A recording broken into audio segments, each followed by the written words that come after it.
LMD Magazine and EFM present Biz Talk, taking an in-depth look at today's biz landscape. Welcome to another edition of Biz Talk. Today we're speaking to Mr. Duaine Peiris, the founder of Calorie Counter and managing director of the Frontline Group. Thank you for joining us, Mr. Peiris. What does the Frontline Group do and how did it start? Well, Frontline Group is a sister company of a bigger group that was the First and Forwards Group. And First and Forwards Group came into play around 35 years ago in 1983.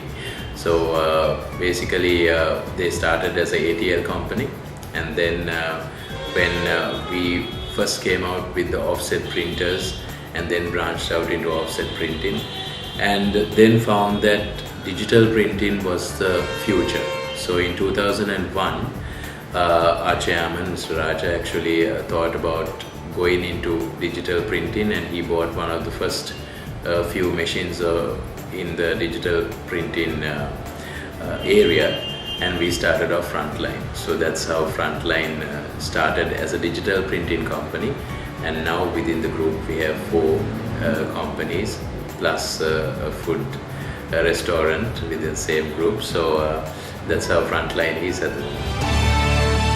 You opened Calorie Counter last year. Could you tell us the story behind its creation?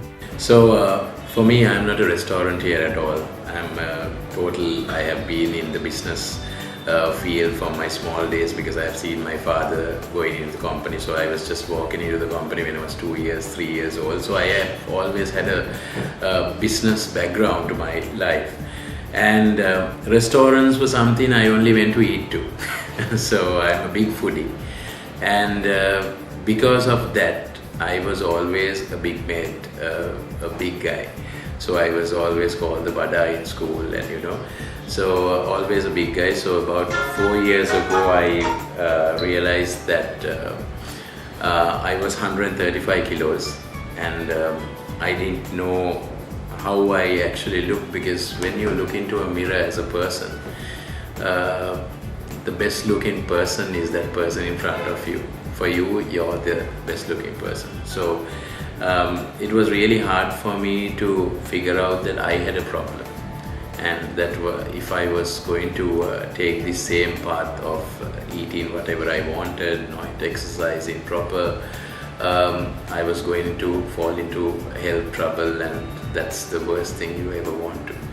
So 3 years ago, I realized that I had a problem, and then I just started with doing some workouts, and had short-term goals in these workouts, and thought I should put down some kilos, because I played cricket and rugby in school, so I had the sports background. But when you stop all that, you just bloat up.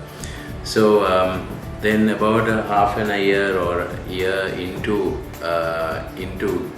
this gymming, I found that workout alone is not helping me reduce. So I was reducing certain percentages of my weight, and but not basically where I wanted to go, and not as fast as I wanted to go.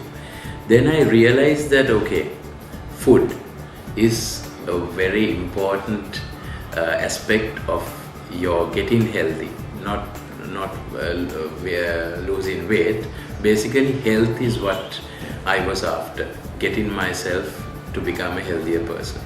Because I started off with a collar size of 18 and a waist size of 48, and I had goals in reducing those sizes and getting fit and looking better.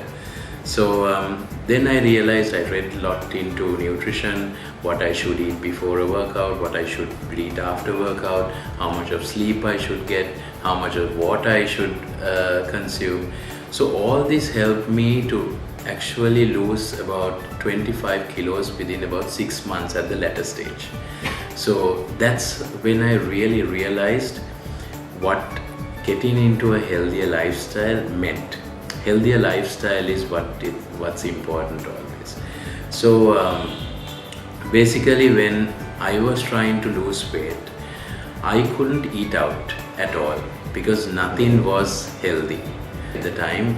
Because even if I wanted to go and have a brown bread sandwich, The brown bread sandwich was full of butter, tuna. If it was a tuna brown bread sandwich, still they'll put a load of mayo into it. So nothing as it was healthy enough. So I had to stick to, basically we had to stick to meals prepared at home. So whatever time after a workout, before a workout, we had to go back to our kitchen and then prepare our own meals. So this, I thought, was actually a burning need in this country. So I took the risk 2 years ago in 2014 and thought, okay, I'll put my hard-earned savings into a new project, and thought of a business venture. And since I got so much of nutritional background in my weight loss, I had quite a bit of knowledge on what to put out and what not to put out, and from everything I missed out whilst I was trying to lose weight, and still I am. I thought I should come up with a really good outfit to help everyone like-minded like me. So I think we have done a good enough job with opening up Calorie Counter, and Calorie Counter actually has shown that the path I took and the decision I made 2 years ago actually has paid off, with the patronage of people coming here and visiting us every day. And we don't have customers that come once a month. We have clients that come every day, every week. They come back because they know how good we are. What kinds of policies would you like to see implemented to assist entrepreneurial ventures like yours?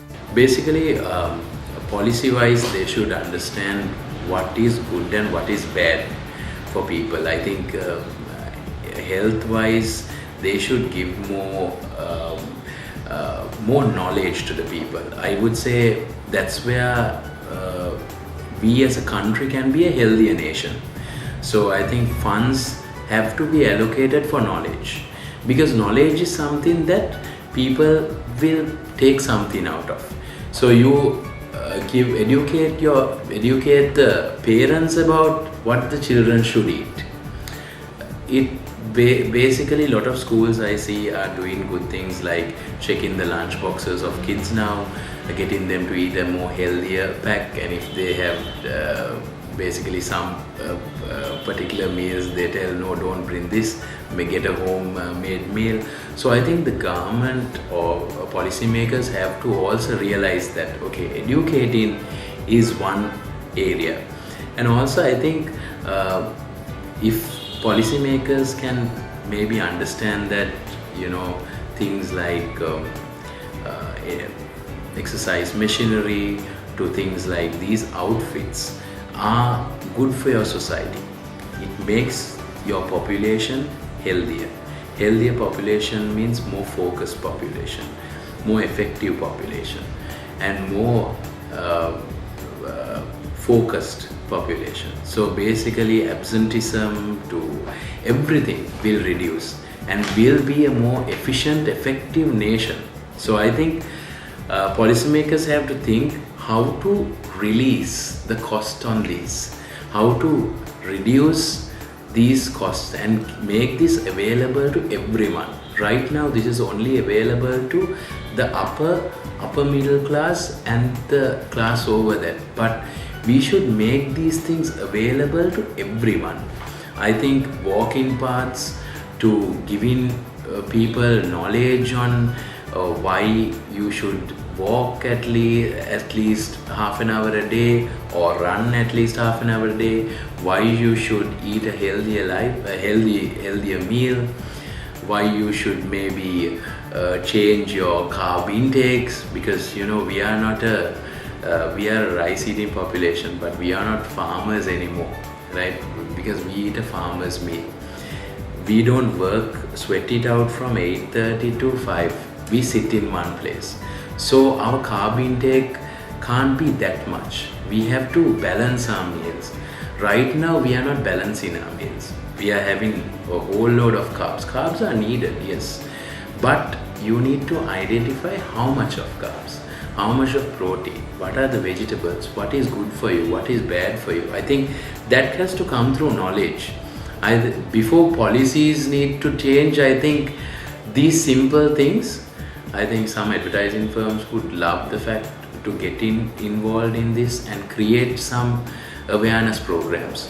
I think we as an advertising company also sometimes would do it as CSR project, and then with government support, if we can increase the knowledge of people, increase the knowledge of parents ideally, then at a small age we can change this. Because if you think about it, 20 years ago no one had heard about a heart attack for somebody who is under 40 years old, right? But today you hear about people having heart attacks at age 18 to 24. So this says something really bad about our eating habits and our healthy lifestyle habits. So this is what we have to try and do. Maybe give them some knowledge on what needs to be done. Simple but effective messages. Final question, Mr. Peiris. What are your plans for the next 3 to 5 years, and where do you see the company in such a time? Well, in terms of my outdoor advertising and interior firms, we are actually expanding in terms of our client bases, and we are actually going into digital marketing as well, because that's the future for us. So we'll be launching one of the online printing sites very soon, and I'll keep that a secret, but that will be a revolutionary product where people will just have a print at their fingertips. So that's one. And in terms of the restaurant, in terms of Calorie Counter has a bigger vision. Calorie Counter is a solely Sri Lankan product, even though it has a very international looking standard, but it's a Sri Lankan company. So Calorie Counter has a plan of going places, and hopefully will soon be out of the country as well. We'll have a franchise going very soon. So that's the plan for Calorie Counter. And the vision for the future is to build the next healthy KFC or McDonald's in the world. Whilst we are doing something good to the public, we can also make them think more about healthier eating and make things available, good things available to everyone. Tune in every Tuesday and Thursday for more insights from our business community. You can also log on to efm.lk and lmd.lk/lmdtv for a visual experience of Biz Talk.